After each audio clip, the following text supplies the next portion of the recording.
வணக்கம் and welcome to trafficlight. என்னங்க quarantine எப்படி போயிட்டு இருக்கு? எனக்கு வந்து செம்ம கடுப்போ போயிட்டு இருக்கு. இந்த குவாரண்டைன்ல பார்த்தீங்கன்னா வந்து நான் ஒரு செம்மையான ஒரு விஷயம் செஞ்சேன். அது என்ன அப்படின்னு பார்த்தீங்கன்னா, சரி அதுக்கு முன்னாடி வந்து இந்த குவாரண்டைனில் வந்து நம்மளோட ஸ்கில்ஸ் எல்லாம் நம்ம டெவலப் பண்ணிக்கலாம். அது சொல்லிட்டு நிறைய பேர் என்ன பண்ணுறாங்க, குக்கரிங் நிறைய பேர் பண்ணுறாங்க. அது மட்டும் இல்லாமல் நிறைய பேர் பெயிண்டிங் பண்ணுறாங்க, ட்ராயிங் பண்ணுறாங்க. இன்னும் சில பேர் கூட நம்ம டிக்டாக்கர்ஸாக கூட மாறி டான்ஸ் சொல்லலாம். சரி நம்ம என்ன பண்ணலாம் அப்படின்னு சொல்லி பார்த்தா வந்து நம்ம இந்த சின்ன வயசுலலாம் பார்த்தீங்கன்னா வந்து இந்த பப்பட் ஷோலாம் வந்து நிறைய பண்ணியிருக்கோம். நம்ம எல்லாரும் நம்ம சின்ன வயசுல தான் பண்ணியிருக்கீங்க. சும்மா ஒரு பிக்சரை கட் பண்ணி ஒரு குச்சியை வச்சு இப்படி பண்ணிடுறது. அது பார்த்தீங்கன்னா வந்து இப்போ நம்ம வேர்ல்டு என்விரான்மெண்ட் டே அப்படின்னு சொல்லிட்டு வந்துச்சு. அதுக்கு பார்த்தீங்கன்னா வந்து சின்ன சின்ன காம்படிஷன்லாம் வச்சாங்க. சரி காலேஜ் நம்மளும் பார்ட்டிசிபேட் பண்ணுவோமே அப்படின்னு பண்ணது. அந்த இது வந்து ஒரு ஸ்டோரி டெல்லிங் காம்படிஷன். அதில் ஸ்டோரி சொல்லி அது ஏதோ ப்ரைஸ் வந்துச்சு. இப்போ பார்த்தீங்கன்னா சரி அதை நம்மளுக்கு சப்ஸ்கிரைபர்ஸ் காமிக்கலான்னு அப்படின்னு சொல்லிட்டு அது ஒரு சும்மா மறுபடியும் ஒரு வாட்டி பண்ணி ஒரு வீடியோ எடுத்து லைட்டாக மசாலாலாம் தூவி எடிட் பண்ணி சரி உங்களுக்காக அந்த வீடியோ போடுறேன். இது வந்து நான் செஞ்சது சொல்கிறது வந்து பாருங்கள். இந்த வீடியோ பார்க்கறதுக்கு முன்னாடி மறக்காமல் சப்ஸ்கிரைப் பண்ணிடுங்க சேனலுக்கு.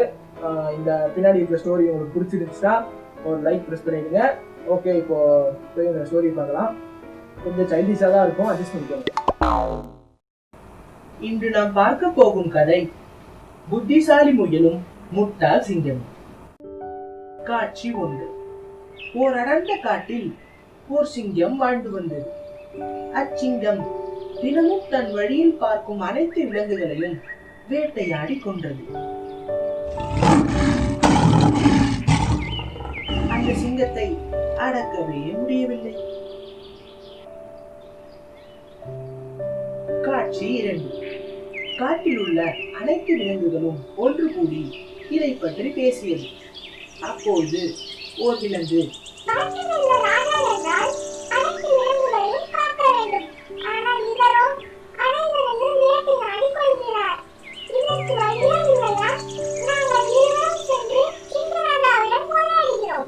என்று கூறிய விலங்குகள் சிங்கத்தின் குகையை நோக்கி நடந்தது. காட்சி 3. சிங்கத்தின் குகை. அந்த இரு விலங்குகளும் சிங்கத்தின் குகைக்கு உள்ளே செல்லாமல் வெளியே நின்று என்று அழைத்தது. வெளியே வந்த சிங்கம், விலங்குகளே, எவ்வளவு தைரியம் இருந்தால் என் முன்னே தோன்றியிருப்பீர்கள் என்றது. அதற்கு அந்த இரு விலங்குகளும் என்றது மற்றும் சிங்கத்திடம் தன் கோரிக்கையை சொன்னது. ராஜா, நீங்கள் தினமும் வேட்டையாடி சோர்வடைகிறீர்கள். அது மட்டுமல்லாமல் உங்களுக்கு வயதும் ஆகிறது. எனவே தினமும் ஒரு விலங்கை நாங்களே உங்கள் குகைக்கு அனுப்புகிறோம். நீங்கள் வேட்டையாட வேண்டாம், அமர்ந்தே உண்ணலாம் என்று கூறியது. இதனை கேட்ட சிங்கமும் சிறிது நேரம் யோசித்து, ஒரு நாள் கூட தாமதமானால் அனைவரையும் வேட்டையாடி விடுவேன் என்றது. அந்த இரு விலங்குகளும் கூறியபடியே தினமும் ஒரு விலங்கினை அனுப்பின. சிங்கம் இருந்த இடத்திலேயே இருந்து வேட்டையாடி உண்றது. காட்சி 5. ஒரு நாள் சிங்கத்திற்கு இரையாக செல்வதற்கு முயலின் வாய்ப்பு.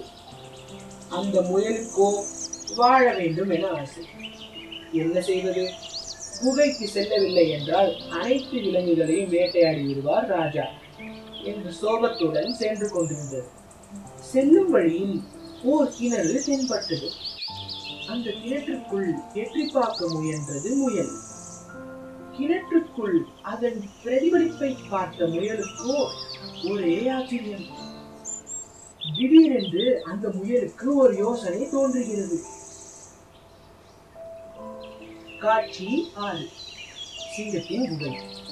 முயல் தன் யோசனைப்படி சிங்கத்தின் குகைக்கு வெளியே நின்று கொண்டு ராஜா, சிங்கராஜா என்று அழைத்தது.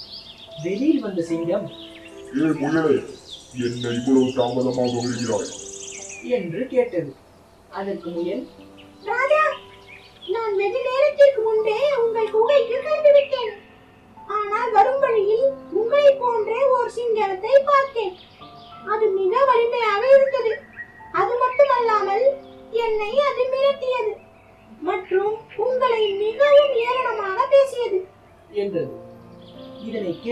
சிங்கம் மிகவும் ஆவேசம் அடைந்தது. முயலே, இந்த காட்டிற்கு நான் தான் ராஜா, என்னையே அவன் ஏளனமாக பேசுகிறானா? நீ எனக்கு அவன் இருக்கும் இடத்தை காட்டு. நான் முதலில் அவனை கொன்றுவிட்டு பின்பு உன்னை வந்து வேட்டையாடுகிறேன் என்றது. முயல் சிங்கத்துக்கு வழி காமித்தது.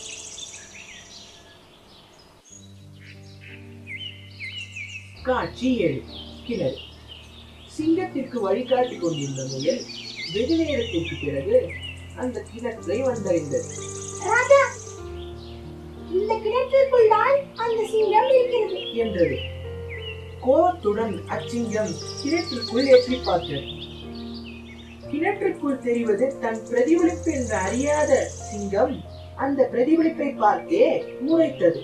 அதன் பிறகு அந்த பிரதிபலிப்பை பார்த்து, என்னையே நீ முறைக்கிறாயா என்று கூறி, கிணற்றுக்குள் வந்து உன்னை கொள்கிறேன் என்று கூறிவிட்டு கிணற்றுக்குள் குதித்தது.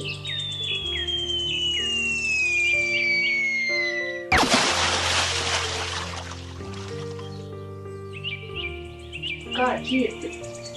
முயல் சிங்கத்தின் தொல்லை இனிமேல் இல்லை என மகிழ்ச்சியில் நடந்து கொண்டிருந்தது.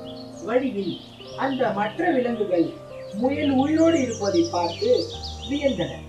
முயலிடம் என்ன ஆனது என கேட்டது.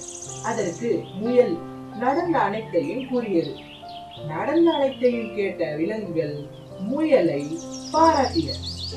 அன்று முதல் இன்று வரை அனைத்து விலங்குகளும் அந்த காட்டில் மகிழ்ச்சியாய் வாழ்ந்தது. நன்றி, வணக்கம்.